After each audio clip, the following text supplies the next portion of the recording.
Joe's the champion, and even the world champion Jose is really interested in him doing his road work in a literal desert because that's what normal men do. Meanwhile, Joe is enjoying his leisure time. After all, he's the champion going on a car ride. Hopefully they don't run someone over.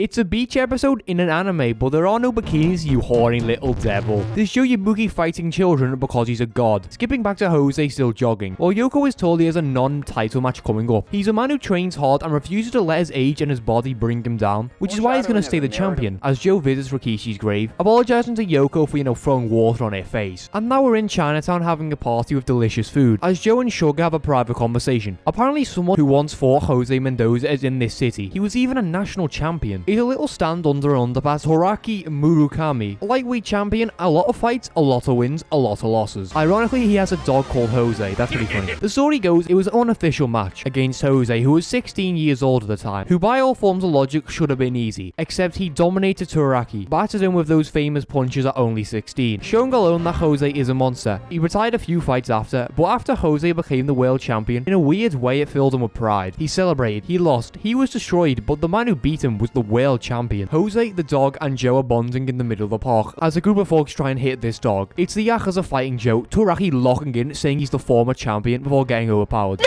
Old dogs may die, but young dogs are more insane, as Joe lands the quickest demolition you'll ever see, knocking all the Yakuza down with ease. This is the difference between a pro and a bunch of thugs, who are not Kiryu. As Toruaki explains, he didn't think Jose becoming a champion invalidated his humiliation. He was prideful, as in a way that was a victory for himself. But shocking news occurs, Kim Young-bi is retiring due to physical damage, and likely psychological damage after seeing his dead fucking father. And likely a day later, Joe is supposed to have an interview, but he's not here, so Danpei strips. As Joe is hanging around with the posse, and oh my god, that's Wolf Kaneguchi. Instantly applauding Joe and thanking him for stopping Gondo trying to kill him, as apparently Wolf no longer works as muscle for the Yakuza, but as a trainer at a gym. President Shoyoya is a former mentor of Wolf, with a daughter too. Joe heading into the ring as he falls right through it as it's that rundown. Wolf is low-key glazing Joe before he gives the bad news. The president is in debt with incorrect English subtitles. Wolf has been trying to get the money, but Joe, being the good man he is, wants to help, even though it's 300,000 yen, and he doesn't provide all the details to Danpei. Danpei is thinking of building a new gym for new fighters as well. Joe giving Wolf the money because that's the kind of man he is. As Joe arrives with the posse, but then a biker gang appears, looking extremely unintimidating for a gang. They look like if you breathed on them, they'd perish. A chicken? The main one is Jiro, somehow not recognizing a boxing champion, psychopathically riding at Joe.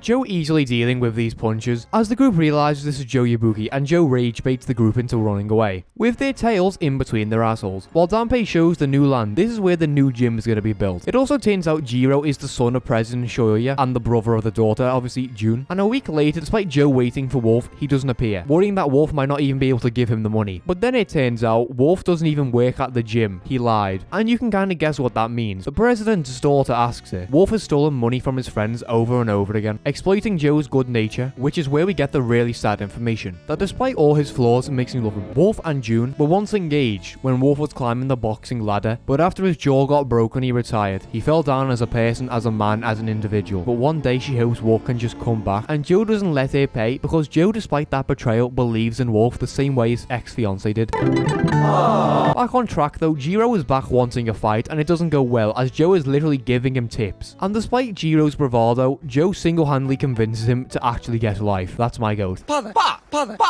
And Joe's first title defense is in Hawaii, where Jose Mendoza is also fighting. Aroha! Everyone's saying goodbye. Danpei's hammered on the plane, so good for him. Hawaii, a Yakuza reference. As Danpei breaks his neck as he's still pissed out his mind. As the reporters arrive to question Joe, and they bring up Carlos being crippled, and naturally Joe has no interest in bragging about that, while Joe plans to check out Jose in the gym, not to fight him, but just to get a good look at him. As they arrive, and as you can see, there is no Jose Mendoza. Joe asking these guys who don't speak Japanese, and Joe doesn't speak American, but this big guy does somehow. Jose murdered his sparring partner within 1 minute, and that guy brings brings up Carlos. He should die. Picking up Joe as we see a poster. It angers me, you, and everyone. It says Jose destroyed Carlos Rivera, not Jose Mendoza beating already crippled, disabled man who could barely function. Bang, knocking the man down with a body blow, before leaving a message that he's disappointed in the champion, striking at Jose's imagery, leaving a mark. Joe believes the poster is a direct mockery of Carlos, as Joe takes a literal leap of faith onto Dampe's balcony. Ashita No Joe nearly ended, and Joe's in the gym being informed about his appalling behaviour, training without a care in the world, before having a spar against Chico Steinboard, who does not like Joe as he's a Jose glazer. Ball beginning as Joe flips him over, easily guarding his offense, dodging and blowing the man's entire head off with a 3-piece combo.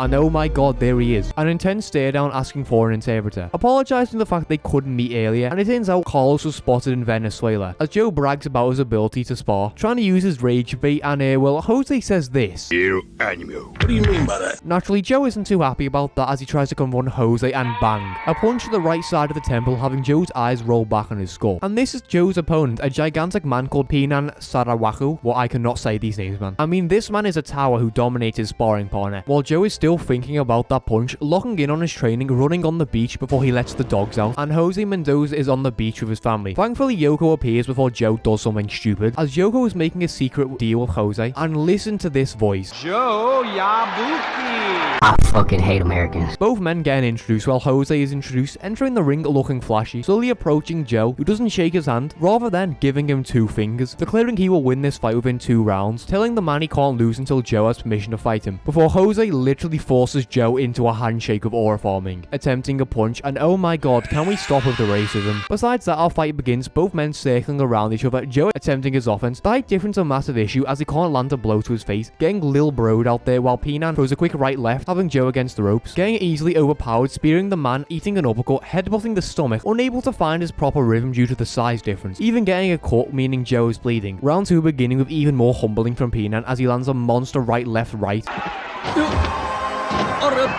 Restarting, landing a body blow, spearing the man into a corner, slamming punches into that tight ass guard, before a left has Joe on his ass, and it's the same scenario with Pinan, running around and easily beating Joe, bell ringing. Jose trying not to laugh, as it's not a 2nd round win, it's going to be a 3rd round win. Beginning as Joe is locked in this time, as he has to prove it, breaking through Pinan's guard, landing again. That man does not have life in his eyes. Pinan is gone and Joe has won, so his predicament was partially correct, while Joe tells Jose he's next.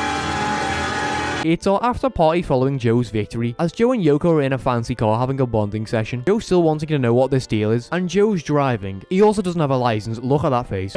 Before they somehow don't flip over and kill something, and Jose is shooting a gun because we're in America, what do you expect? While Joe thinks of his opponents, Rikishi's drive, Carlos' elegance, Kim's ice, Jose isn't like those 3 somehow. I mean, he's a family man who rides horses. Jose is an incredible world champion, boasting an incredible record and KO record. The point of this showcase is Jose doesn't care what could happen, as both men slowly approach each other on a horse before Joe goes off into a sprint, which inspires Jose to do the same.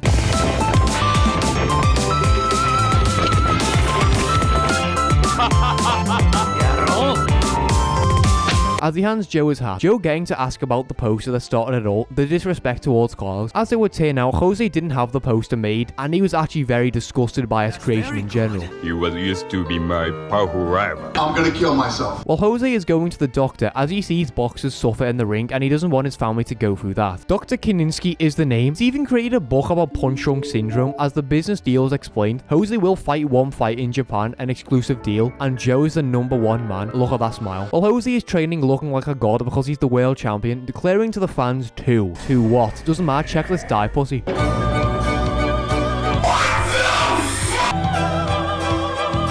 It's a V sign, a message to Joe, probably meaning victory in the 2nd round. The posse and friends sending messages back to Joe as he sees a statue.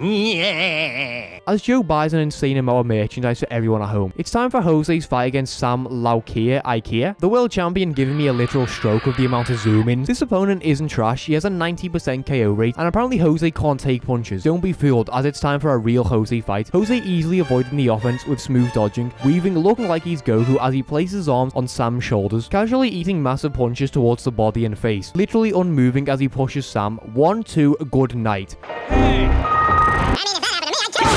Rain hitting, leaving Joe and Jose to look at each other. The rain makes everything look cinematic, doesn't it? The amount of profile pictures you can get from this scene is crazy. I'll see you again. See you again. See you again. See you again. See you again.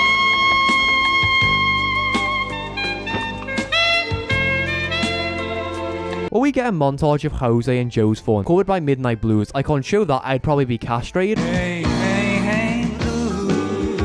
Nothing else matters as Joe sleeps, as everyone welcomes them back as they get their Hawaiian presents in a very sweet scene. And Joe is doing a charity autograph signing, and apparently our boy has fangirls, as Joe makes the great escape uncaring about his duties. Well, they arrive to back where Joe hid from the police for the first time, before Danpei shatters his entire face. But there's someone here, a kid with a knife. Joe isn't intimidated, but it turns out the Yakuza is looking for this guy, more specifically Gondo. And despite this kid being a brat, Joe can't let this kid get taken, as Joe folds this guy in half, Yakuza time. Gondo's street techniques versus Joe's boxing, before both men end up in a wall. It turns out this kid is the son of someone who protected Gondo, and they're trying to capture him, not murder him. While the new Tanji gym is being built, welcoming new people into the gym. As the official presentation begins, how me and Joe changed both their lives. It's emotional, but both men find themselves sleeping back in the old gym. It's the memories of what created that place, drinking into the night, and well, I'll see you again.